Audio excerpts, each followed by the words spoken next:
अरे 9वां हुआ था। तो इस तरह से 9वें श्लोक में आचार्य महाराज ने मोह को जीतने का उपाय बताया था कि अगर तुम्हें मोह को जीतना है तो किस प्रकार का विचार करें कि मोह तुम्हारे नियंत्रण में आ जाए। और पक्षियों का एक दृष्टांत देके उस विषय को आचार्य महाराज ने अपन सबक के समक्ष रखा था। अब आगे का श्लोक आ रहा है 10 नंबर वाला कि अपकार करने वाले पर क्रोध करने से क्या हानि उठाना पड़ती। आचार्य महाराज इसमें बताना चाह रहे हैं अपकार करने वाला, जो अपन पर कोई अपकार कर रहा है, अगर हम उस पर क्रोध करेंगे तो हमें किस प्रकार की हानि उठाना पड़ेगी। इसके के लिए है 10वां नंबर श्लोक आ रहा, इसका उच्चारण करना। विराध काह कथम हंत्रे, विराध का कथम हंत्रे, जनाय परिकुप्यति जनाय परिकुप्यति। त्र्यंगुलम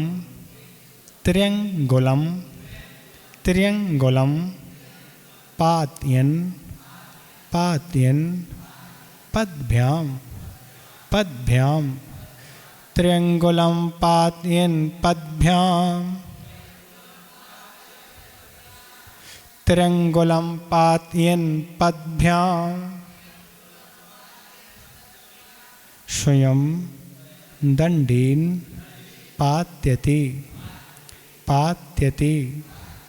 स्वयं दंडेन पात्यते स्वयं दंडेन पात्यते।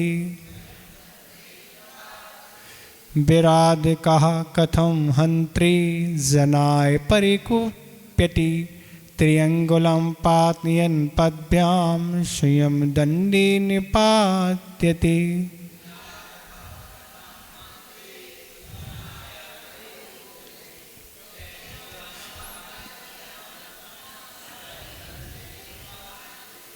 ठीक हो रहा उच्चारण? रुकावट सी लग रही है थोड़ी ना, उच्चारण ऐसा लग रहा कुछ बाधा उत्पन्न कर रहा है, ऐसा लग रहा क्या? कहीं कोई कठिनाई हो रही किसी को है? दूसरी नाली के नीचे क्या होता? अच्छा, तीसरा पद कहलाएगा ना। हाँ, त्र्यंगुलम पातयन पद्भ्याम त्र्यंगुलम पातयन पद्भ्याम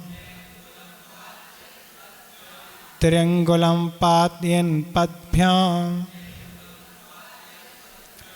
ठीक हो गया, तीसरा चरण ठीक हो गया। ये चरण कहलाते हैं, 4 चरण है, तो नीचे ऊपर नहीं, तो कौन सा चरण है? ये हो गया, ठीक रह दिया। और कहीं कोई दिक्कत हो रही किसी को, पहला दूसरा चौथा चरण कहीं कोई दिक्कत हो रही तो पूछ सकती है। ठीक है, तो क्या कह रहे हैं? विराध का हंत्रे जनाय कथम परिकुप्यति। कह रहे अपकार करने वाला मनुष्य मारने वाले मनुष्य पर क्रोध क्यों करता है?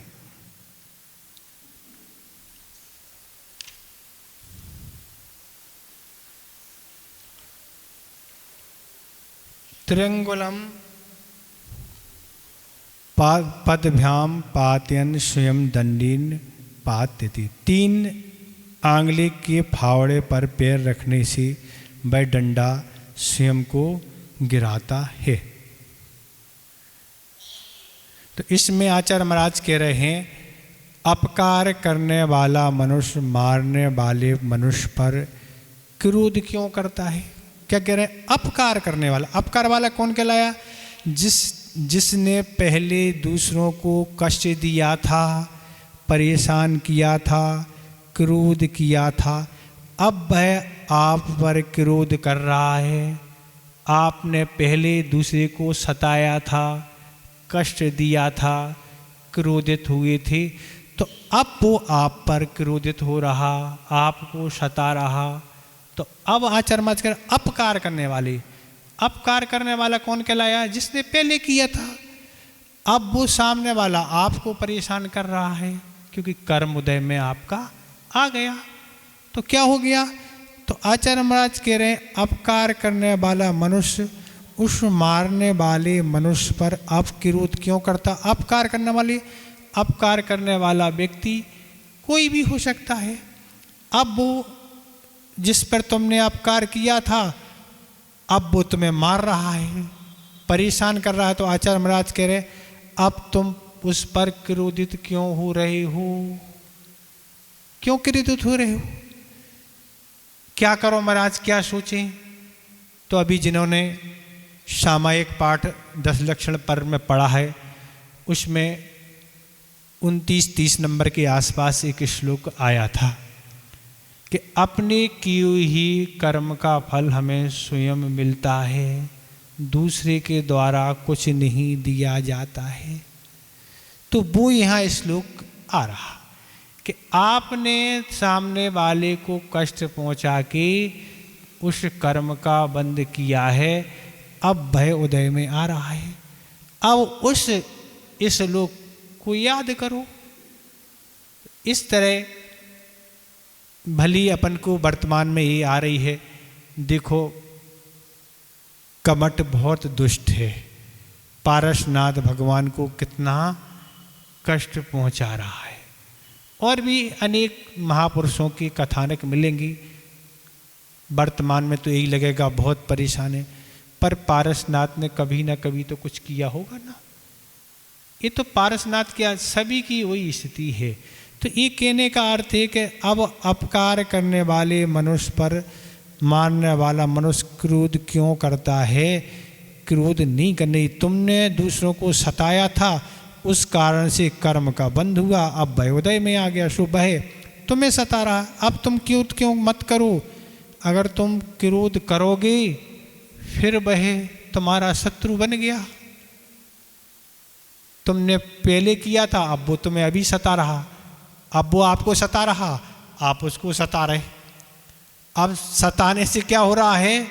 निरंतर बैर बढ़ता चला जा रहा है। अगर सामने वाले ने क्षमता रख ली, क्या कर लिया? वह सामयिक पाठ का श्लोक याद कर लिया, स्वयं कृतम कर्म यदात्मना परा फलम तदीयम लभते शुभाशुभम। इस आत्मा ने पहले जो पूर्व में कर्म किया है, शुभ किया हो वो चाहे अशुभ किया है, उसका फल मिलता है। तो ये कहने वाले हैं, ये उस समय ये याद करके समता रखो। महाराज समता नहीं बनती है, तो समता नहीं बनती है तो ये परस्पर बैर भी कभी छूटने वाला नहीं है, ये बनेगा।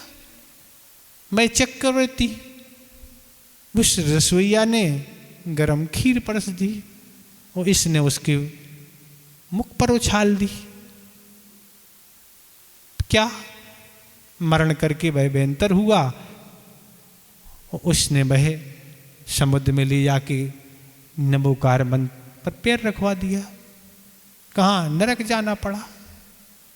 तो ये सारे कथानक चिंतनीय हैं। ऐसे कथानक को पढ़ के हम चिंतन करेंगे, तब हमारे क्रोध आदि इन सब चीज़ों पर नियंत्रणता आएगी। नहीं तो कथाएं तो महाराज बसती ही रहती, बाँचते रहो कथाएं भी बाँचो, श्लोक भी बाँचो, गाथाएं बाँचो, और सारे दृष्टांत, इनसे कुछ होना नहीं। तुरंत ये दृष्टांत तो याद नहीं। देखो जिस तरह उस चक्रवर्ती की हालत हुई, इस तरह हम सामने वाले पर अगर क्रोधित होंगे तो वही दशा होगी। एक किसी नगर में बहुत बड़े उद्योगपति थे और उनकी मैनेजर ने कोई गड़बड़ी कर दी, और गड़बड़ी कर दी पैसे को लेके। उनने उसको खूब गाली गलौज की, डांटा, और जहाँ भी जिस पद पर वह मैनेजर की पोस्ट पे से था उसको बाहर कर दिया, उसके साथ बहुत बुरा व्यवहार किया। चूँकि वह मैनेजर था, उसको सारी जानकारी थी कि इसका व्यापार कैसा नंबर 2 का है। उसने जाके इनकम टैक्स या छापा वालों से मिलके छापा की रेट पड़वा दी। इतनी स्थिति उनकी खराब हो गई कि आर्थिक स्थिति बहुत ज़्यादा गिर गई। अब तो ये है कि मांगना पड़ रहा है। तो ये थोड़ी देर की क्रोध कसाय ने ये स्थिति बना दी। एक और कथानक एक नगर का है। एक और व्यक्ति थे, वह पुलिस में था, उससे किसी कारण झगड़ा हो गया, उसको भी किसी कारण से उन्हें नीचा दिखाया, परेशान किया, और ये भी बाहर कहीं पहुंच गए, वो भी ट्रांसफ़र होकर बाहर पहुंच गया, वो भी पुलिस में, उसकी और बड़ी पदोन्नति हो गई। उसने इस तरह से परेशान किया कि इनको समझ में आ गया। तो तात्कालिक तो क्रोध आता है, पर उसका परिणाम क्या होगा इसके बारे में हमेशा विचार करेंगे तो वह क्रोध नियंत्रण बनेगा। कब कौन बलवान बन जाएगा इसका कोई भरोसा नहीं, और बलवान नहीं भी बनेगा तो भी कमज़ोर होते हुए वह अपने से बलवान का सहारा लेके भी आप पर आपत्ति क्या डाल सकता है, कुछ भी कर सकता है। आपकी कसा है, उसकी भी कसा है। तो इस तरह से ये कहने वाले हैं कि अनेक दीपायन महाराज का उदाहरण देख लो। भावलिंगी मुनिराज हैं, सोचो, बिना उनके तो रिद्धियाँ होती नहीं, और उसका परिणाम कहाँ।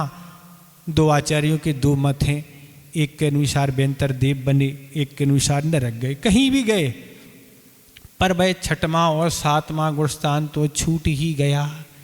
नरक आयु का बंदी पहले गुणस्थान में होता है, और अगर सम्यक दर्शन से रहित हो गए, भवनत्र में गए, तो भी छूट गया, मतलब पहले गुणस्थान में पहुंच गए। तो क्रोध का ये परिणाम निकला। महाराज क्या करें? तो इसी करने की बात है कि हमने आपको पर में भी यही कहा था कि गुरुदेव ने यही कहा था कि बड़ी बड़ी तो लोग साधनाएं करते हैं, पर कसाय को जीतने की कोई साधना नहीं करता। बाकी सब साधना में महाराज बहुत क्रोध जीतने की, हम कसाय की साधना करेंगे तो व्हाट्सएप पे नाम हमारा नहीं आएगा ना महाराज, और कुछ करेंगे तो आएगा ना, आएगा कि नहीं? कौन पूछने वाला है ना? अरे कोई नहीं पूछे चाहे नहीं पूछे, पर आपको तो सुख शांति मिलेगी ना। तो ऐसी अनेक कथानक है। एक कथानक आता है आगम में, एक वशिष्ठ मुनिराज का कथानक आता है कि वह बहुत बड़े बड़े तपों को तपते थे, वो उनको ऐसी सिद्धियाँ रिद्धियाँ हो गई। इस तरह से वह उपस्थित हुई, उन्हें आके यही कहा कि आपको जो मांगना है मांग लो। वो कहते अभी हमें आवश्यकता नहीं, जब आवश्यकता होगी हम तुम्हें याद करेंगे। और वह इस तरह से आई होंगी जब भी, पर उन्होंने मना कर दिया। भाई 1 माह का उपवास करके ही आहार को उठते थे। 1 माह का उपवास उन्होंने किया। वह नगर में जैसी पारणा के लिए गए, राजन ने कह दिया कि हमारे यहाँ ही पारणा होगी, तुम लोग को पड़घान नहीं करना। प्रजाजन ने बात मान के किसी ने पड़घान नहीं किया, और राजा का जो हाथी था वह उपद्रव मचाना उसने चालू कर दिया। राजा भी पड़घान नहीं कर पाया। मुनिराज 1 माह का उपवास करके गए थे पारणा, वापस आ गए अपने स्थान पर। फिर 1 माह का उपवास कर लिया, चूँकि 1 माह का नियम था। आके फिर दोबारा निकले, फिर पारणा के लिए गए। मना तो था ही कि कोई कर नहीं सकता। फिर क्या हो गया, राजमहल में अग्नि लग गई, फिर पड़घान नहीं किया, फिर वापस आ गए। 2 माह के उपवास हो गए। फिर 1 माह का उपवास किया। जैसे गए पारणा के लिए, शत्रु राजा था, उसने कह दिया हमें युद्ध करना है, पत्र आ गया उसका। अब क्या करें? फिर भी पड़घान नहीं हो पाया। 3 माह के उपवास हो गए। 3 माह क्या कहलाता बताओ? 3 माह क्या कहलाता? बहुत होते 3 माह सबकी क्षमताएं। और जैसे ही वह वापस आ रहे थे वहाँ से, तो एक बूढ़ी माँ मिली, उसने कहा ये राजा कितना दुष्ट है, न तो स्वयं दान करता है न दूसरे को दान करने देता है।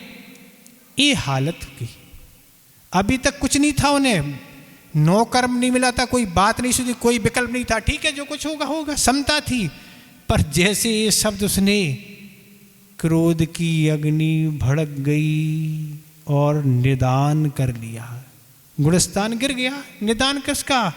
मनुष्य आयु का निदान कर लिया। मनुष्य से मनुष्य बनना अर्थात पहले गुणस्थान में ही होता है, मिथ्या दृष्टि ही करते हैं, सम्यक दृष्टि को होते ही नहीं। इस तरह से उनने निदान किया कि मैं अगले भाव में इस राजा का ही पुत्र बनूं, और तपस्या तो थी, निदान करके अगले मरण करके अगले भाव में रानी की गर्भ में आ गया और फिर बदला लिया। तो हमारा कहना है कि आचार्य यही कहते कि ये बड़े बड़े तप करना अलग है, सबसे पहले तो इस क्रोध को जीतो। क्रोध को नहीं जीतोगे सब बेकार, क्या होगा? साधना सब कोई काम आई, साधना कोई काम नहीं आई, सब चली गई। तो नौ कर्म मिलते हैं, क्रोध आता है, पर नौ कर्म आते हुए उस समय समझो कि हमें इस समय क्या भाव रखना चाहिए, इसमें हानि तो हम ही को उठाना पड़ेगी, कोई नहीं उठाने वाला नहीं है।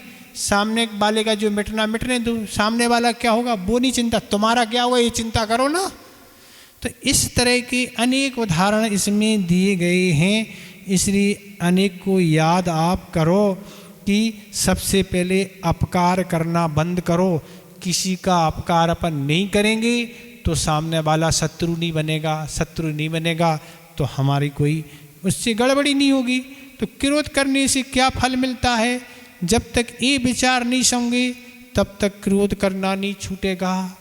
क्या होता है, किसी से आपका झगड़ा हो गया, अब क्या हो गया, पुलिस ले गई। अब पुलिस ले गई तो समस्या खड़ी हो गई, कोर्ट में केस पहुंच गया। अब गवाहियों को तैयार करो, पुलिस के चक्कर लगाओ, वकीलों के चक्कर लगाओ, और सुबह से शाम तक कोर्ट में जाके इंतज़ार करो, आज तारीख लगी है, 1 मिनट होता नहीं, क्या होता, तुम्हारी तारीख बढ़ गई है 1 महीने की, बस ख़त्म हो गई कहानी, आ जाओ वापस। तो इस तरह की स्थितियां हैं कि इस तरह से इंतज़ार, नौकरी, व्यापार आदि इन सब का नुकसान होता है और धन भी खर्च होता है, नींद गायब हो जाती है, टेंशन और भूख प्यास और सारे परिवार परेशान, एक समस्या। तो इसलिए ऐसे चिंतन करेंगे कि देखो 1 मिनट के क्रोध करने से हमारी क्या स्थिति बनेगी। लोग पूछते थे भैया क्या होगा, मंजा लेने वाले भी तो होते, भैया क्या होगा बताओ, घंटों फिर क्या है, इसमें पाप बंद होता है ना। वो मजा ले रहे हैं, उन्हें भी आनंद आ रहा ना, आग लगाने में तो आनंद आता ही है ना। तो इस तरह के विचार अगर हम करेंगे तो हम जाके इस क्रोध को जीत पाएंगे महाराज। तो इस तरह से विवाद होते रहते हैं और क्रोध आता रहता है। तो इसलिए समय को, अगर झगड़े की स्थिति बनती है, विवाद होते हैं, उस समय को परिवर्तन करें। समझ, इस समय पर हम इकट्ठे होते हैं, जब विवाद होता है उस समय को आगे पीछे करें, उस स्थान को परिवर्तन करें, उन चर्चाओं को बदल दें।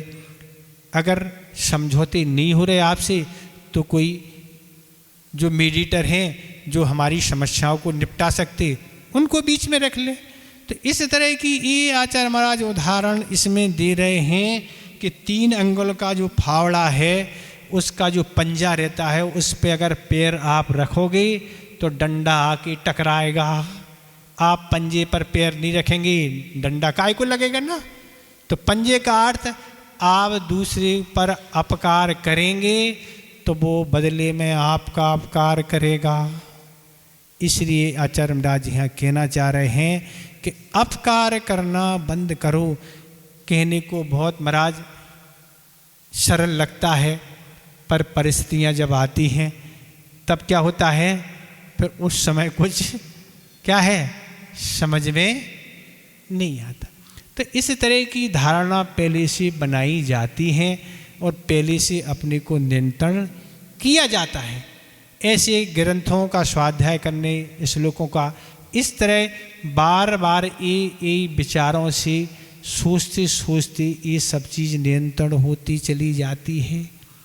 आपने तो एक छोटे व्यक्ति है जो उसको एक चाटा जमा दिया, उसने मान लो चाटा ही जमाया, आप क्रोधित हो गए, उसने आप पर एक थप्पड़ जमा दिया। अब आप उसमें सैकड़ों भी मारो तो उसकी कोई कीमत नहीं, उसने जो एक आप पर जमा दिया कीमत उसकी है, क्योंकि वह तुच्छ और छोटा है। तो इसलिए बहुत समझदारी से काम करना पड़ता है और समझदारी से काम करने से एक क्रोध हो जाता। आचार्य महाराज ने एक ही लाइन कही थी, हमें भी याद है, कि सामने वाला गलती कर रहा है और हम सामने वाले पर क्रोधित हो रहे हैं, तो हम क्या गलती नहीं कर रहे हैं? हम क्या सोच रहे हैं? नहीं, हम गलती कर ही नहीं रहे ना, सामने वाले ने गलती की, हम उस पर क्रोध कर रहे हैं ना। तो सामने वाले ने गलती की और तुम भी गलती ही कर रहे हो ना। तुम क्रोध करके कौन सा अच्छा कर रहे हो ना, तुम अच्छा मान रहे, नहीं हम बहुत अच्छा कर रहे। उसके तरीके हैं, उसको प्रेम और अच्छे से समझाओ, समझ जाए तो ठीक है, नहीं समझ जाए आप समझो, हम क्या करें ना, समझाना हमारा काम है। तो इस तरह से, इस तरीके से समझाएंगे तो काम हो जाएगा, और नहीं समझाएंगे तो ये आचार्य महाराज स्वयं ही कह रहे हैं। और स्वयं क्या, स्वयं ही यहाँ संसारी प्राणी भोग ही रहा है ना। अनेक प्रकार के झगड़े हो रहे हैं और अनेक प्रकार के टेंशन हो रहे हैं, अनेक प्रकार की परेशानी उठा रही हैं। तो इसमें आचार्य महाराज कह रहे, अपकार करने वाला मनुष्य मारने वाले पर क्रोध क्यों करता है भैया? क्रोध नहीं करके अपनी विवेक बुद्धि से काम करो और अपने पूर्व में किए हुए कर्म का विचार करो। भैया हमने इसको सताया था कभी भी, उसके कारण ये हमें कष्ट दे रहा, परेशान कर रहा, ऐसा विचार अपन करेंगे। लगता है महाराज, पर ये लगता है कि हम बहुत कमज़ोर पड़ रहे हैं महाराज, बहुत बलवान है, लोग क्या सोचेंगे, देखो ये दब रहा है और वो दबा रहा है, ऐसा तो लगता ना। और हम अगर अच्छा क्रोधित हो जाएंगे तो हाँ ठीक है, अब लगेगा लोगों के हाँ अच्छा है। लोगों की बात मत कहो, लोग तो मज़ा लेने वाले हैं, वो तो दोनों तरफ से भड़काने वाले हैं, आपको भी भड़का रहे हैं और उसको भी भड़का रहे हैं, पर समझदारी आपकी क्या है वो आपको विचार करना। तो इस तरह ये सारे श्लोक बहुत चिंतनीय हैं। ऐसे श्लोकों को चिंतन करके आचार्य महाराज ने भी समय समय पर बहुत सारी चीज़ें बताई और परिस्थितियाँ देखी। पर पहले तो जब घर आदि में थे तब आता था क्रोध, पर इन्हीं माध्यम से हमें तो अपन तो क्रोध कभी करते नहीं, जिसका जो मिटना सो मिटे, बनो क्या करना ना, अपना काम तो समता रखना है, तुम जानो। समझाना तो प्रेम से समझाना और नहीं समझाना तो बस शांत रहना, क्या करना ना। सब तरह के संसार में जीव हैं, वो करती हैं। तो इस तरह आचार्य महाराज कह रहे हैं कि अपना भी बचपन याद रखो, अपना बचपन सोचो। अगर बच्चा गलती कर रहा है तो बड़ों को ये सोचना कि हम भी छोटे थे तब हम भी इस तरह से गलती करते थे। छोटों को ये सोचना है कि हमारे लिए डांटा जा रहा है तो हमारे हित के लिए डांटा जा रहा है, इसमें हमारा हित ही है। माता पिता हमारे हितैषी हैं और हमारा इसके माध्यम से हित ही होगा। तो बच्चों को ये सोचना चाहिए और बड़ों को भी सोचना चाहिए कि धीरे धीरे उसको लाइन पर लाना है। तो इस तरह से अगर हम काम करते चले जाएंगे तो आगामी कर्म प्रक्रिया से हम बच जाएंगे, और अगर नहीं कर पाएंगे तो कर्म क्रिया से बचने का कोई उपाय नहीं। हम कितने ही हाथ पैर फैला लें, कुछ भी कर लें, पर कर्म सिद्धांत तो बहुत जटिल है। यशोधर महाराज ने क्रोधित हो के, राजा सेणिक ने यशोधर महाराज पर क्रोधित हो के सर्प डाल दिया, पर उसका परिणाम क्या निकला बताओ? 33 सागर क्या कहलाता है? अगर महाराज समता नहीं रखते, दोनों को समान भाव से आशीर्वाद नहीं देते और उन्हें सम्यक दर्शन नहीं होता तो वह 33 सागर के लिए भोगना पड़ता, न छायक सम्यक दर्शन होता और न कोई सम्यक दर्शन होता और न तीर्थंकर प्रकृति का बंध होता। तो ये सारे परिणाम हैं। तो इस तरह से अनेकों आपको दृष्टांत कथानक मिलेंगे। एक कथानक आता है कि एक राजा था, उसका विवाह संपन्न हुआ और विवाह जैसी संपन्न हुआ और एक उसके यहाँ बालक उत्पन्न हुआ और बालक जैसी उत्पन्न उसके यहाँ हुआ, लगभग वह बालक 5 वर्ष का हो गया, पर सामने वाला राजा का जो शत्रु था उसका पत्र आया कि हम तुमसे युद्ध करना चाहते और अचानक राजा को युद्ध करने के लिए जाना पड़ा और दोनों राजाओं में काफ़ी समय तक युद्ध चला। काफ़ी समय तक युद्ध चलने के बाद वह राजा जैसे अपने घर आया और जैसे उसने महल में प्रवेश किया और महल में जैसे ही प्रवेश किया देखा रानी के साथ कोई पर पुरुष सोया हुआ है और जैसे ही कमरे में वह गया और उसने जैसे ये दृश्य देखा तुरंत उसने मयान से तलवार निकाली और विचार किया इन दोनों को समाप्त कर दिया जाए। ये विचार आया और ये विचार जैसे आया पर लगा कि थोड़ी देर के लिए अगर पूछताछ कर ली जाए तो अच्छा रहेगा।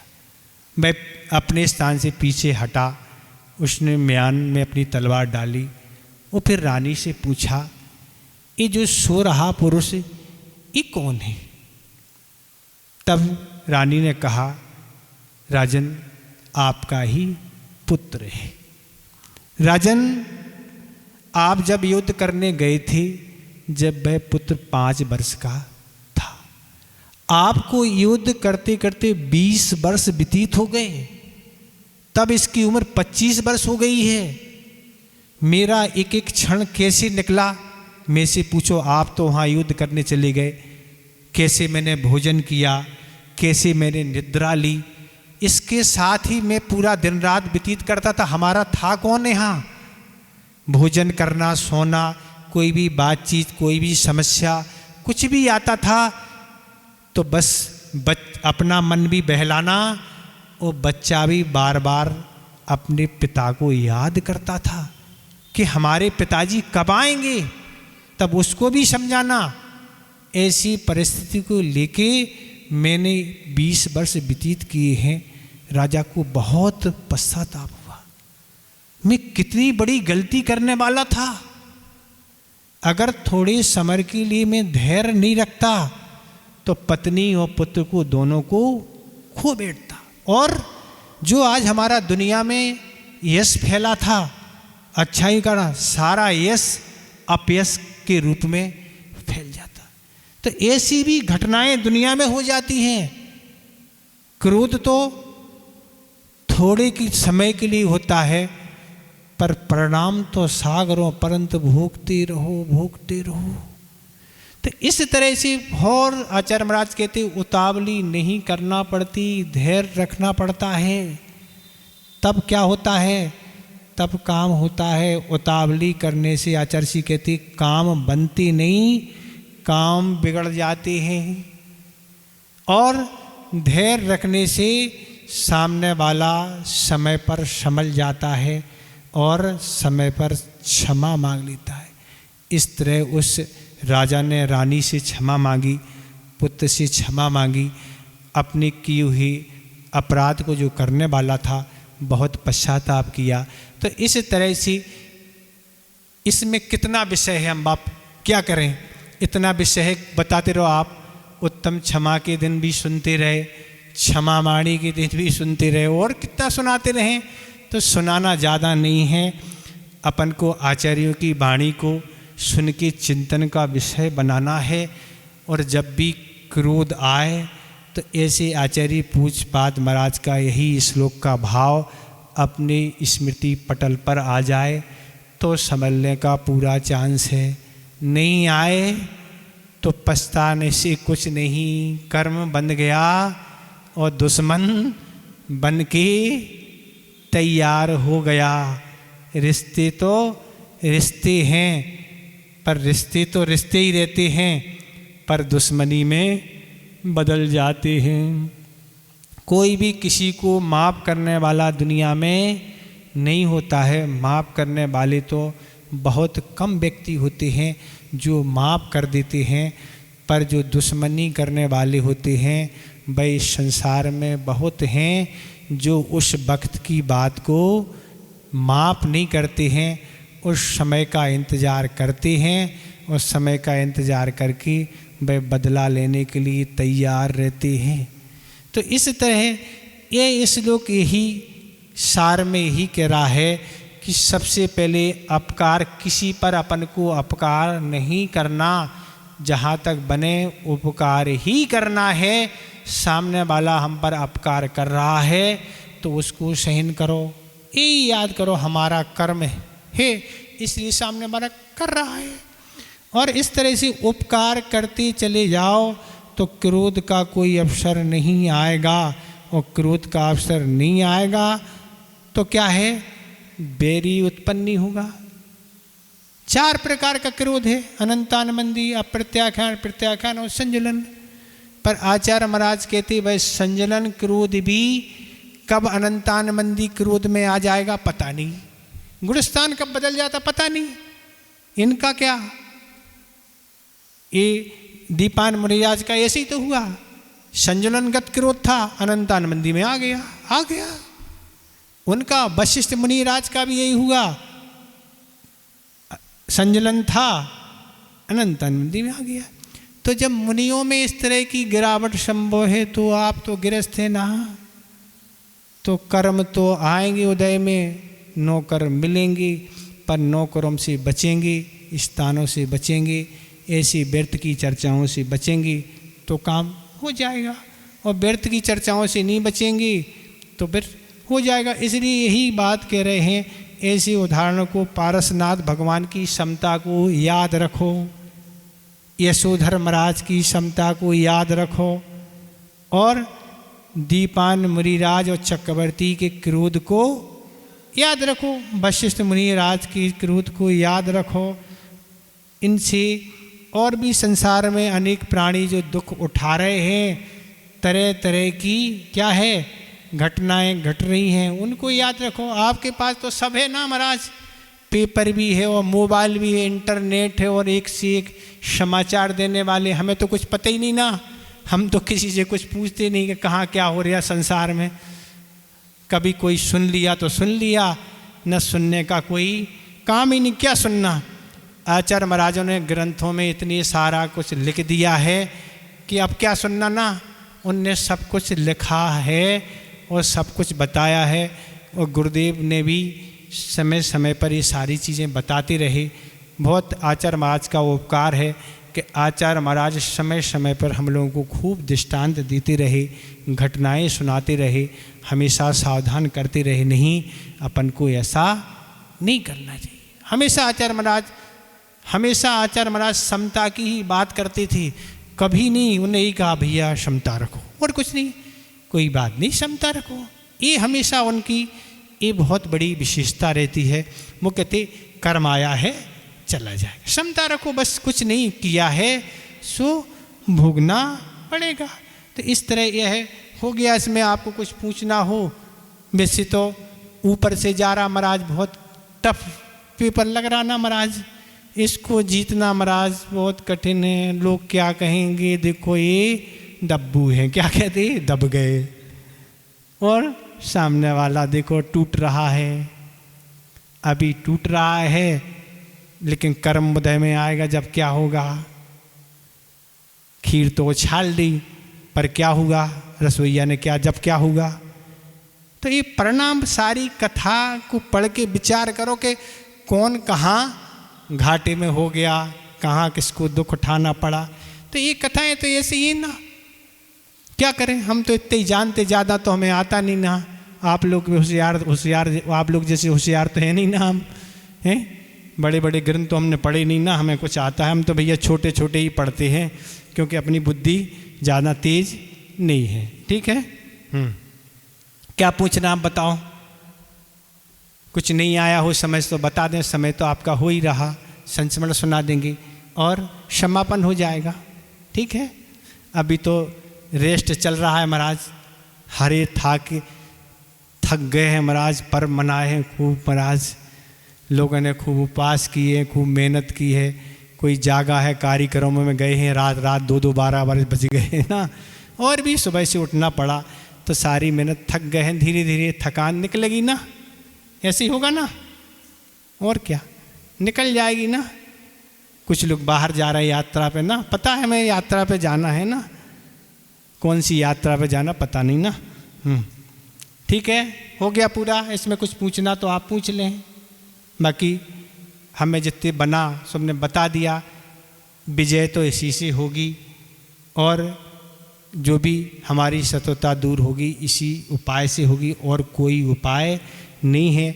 अगर और कोई उपाय होता तो हमसे बड़े बड़े आचार्य हुए, तीर्थंकर हुए, वो अपना लेते ना, पर उपाय एक ही है कि ऐसे निमित्तों से बचो, झगड़े से बचो, व्यर्थ की चर्चाओं से बचो, ऐसे लोगों से हाथ ही जोड़ के दूर रहो, ऐसे लोगों की दोस्ती और दुश्मनी दोनों बेकार है, दुश्मनी भी बेकार और दोस्ती भी बेकार, इसलिए बड़ी कुशलतापूर्वक बच जाएंगे तो अच्छा हो जाएगा, और नहीं बचेंगे तो घाटे का ही सौदा है। ठीक है, हो गया, कुछ पूछना नहीं है, संस्मरण सुना दें। इस तरह आचार्य महाराज का जब बुंदेलखंड में आना हुआ और ज्ञान का अभाव होने से लोग अपनी दिनचर्या को सही क्या होती है नहीं समझते थे, इसलिए अनेक व्यक्ति ऐसे थे जब आचार्य महाराज का आना हुआ जो अनेक प्रकार के व्यसन करते थे, शराब पीना, मांस खाना, जुआ खेलना आदि आदि बहुत प्रकार के व्यसनों से लोग ग्रसित थे। पर आचार्य महाराज का जब यहाँ बुंदेलखंड में आना हुआ तब आचार्य महाराज की चर्या देखी कि क्या चर्या है, 24 घंटे में एक बार भोजन लेना, वह भी इस तरह से, और आचार्य महाराज का प्रवचन सुना, अनेक दृष्टांत और कथानक सुने, और आचार्य महाराज की संगति वैयावृत्ति करना और भी आना जाना, उससे अनेक ऐसे व्यक्ति थे जो व्यसन में लीन थे, उन्होंने सारे व्यसनों का त्याग करके गुरुदेव के प्रति समर्पित हो गए और बार बार आचार्य महाराज के दर्शन करने जाने लगे। ऐसे अनेक लोग थे जो पापी घोरी थे, पर उनका जीवन बदल के आचार्य महाराज के पास जाने लगे। पर लोगों को बड़ी चर्चा का विषय था कि ऐसे लोगों की तो आज कतारें लगी हैं, लोग आते ही जा रहे हैं, ऐसी ऐसी घोर पापी, और उन्होंने सब पापों आदि का त्याग करके आचार्य महाराज को आहार भी देने लगे, दान भी करने लगे। तब लोगों में ये चर्चाएं थीं कि आजकल तो ऐसे ही लोग इकट्ठे हो रहे हैं। तब एक बार तो एक व्यक्ति ने आचार्य महाराज से कह दिया कि आचार्य महाराज आपके पास तो ऐसे व्यसन और बुराइयों से जो लोग थे वह खूब आने लगे हैं। पर आदमी को कहने में तो अच्छा लगता, पर आचार्य महाराज उत्तर क्या देंगे ये समझ नहीं आती। गुरुदेव ने क्या उत्तर दिया, भैया मरीज अस्पताल नहीं जाएगा तो कहाँ जाएगा। ऐसे जो घोर पापी बिस्नी हैं जिनने समझ लिया है कि भैया हम ऐसे ऐसे आज तक पाप करते रहे पर इनकी पापों की सज़ा हमें नरकों में मिलेगी, ऐसे हमने गुरुदेव के प्रवचन से सुना है, तो ऐसी नरकों में हमें नहीं जाना। इसलिए वह पापियों की संगति छोड़ के गुरुओं की संगति में आ गए, तो बीमार अस्पताल जाएगा जब तो ठीक होगा। तो आचार्य महाराज ने यही उत्तर दिया, और जब उत्तर दिया तो उनके पास कोई उत्तर नहीं दिया। आचार्य महाराज ने एक बार यही कहा था कि इस तरफ में आया था जब एक से एक हमें लोग मिले दुनिया में पाप करने वाले, पर वह धीरे धीरे आने हुआ, सब पापों को छोड़ के उन्होंने ब्रह्मचारी व्रत लिया, क्षुल्लक एलक दीक्षाएं और मुनि बन गए और अपने कल्याण में लग गए। संगति का प्रभाव है। और आगम में अनेक दृष्टांत उदाहरण हैं कि भगवान के चरणों में जाके समूषण में भी वह सारे पापों को त्याग करके दीक्षित हो जाते हैं। इस तरह गुरुदेव उत्तर देने में माहिर हैं। उत्तर कितना अच्छा देते हैं कि सबका मुख बंद हो जाता है। इस तरह आपका समय हो गया, आगे तो लगाना है क्लास नहीं? क्या है, क्या आपकी विचार आएंगे आप? नहीं? और लोगों को बता देना ना, पता नहीं हो तो बता देना क्लास चालू हो गई है।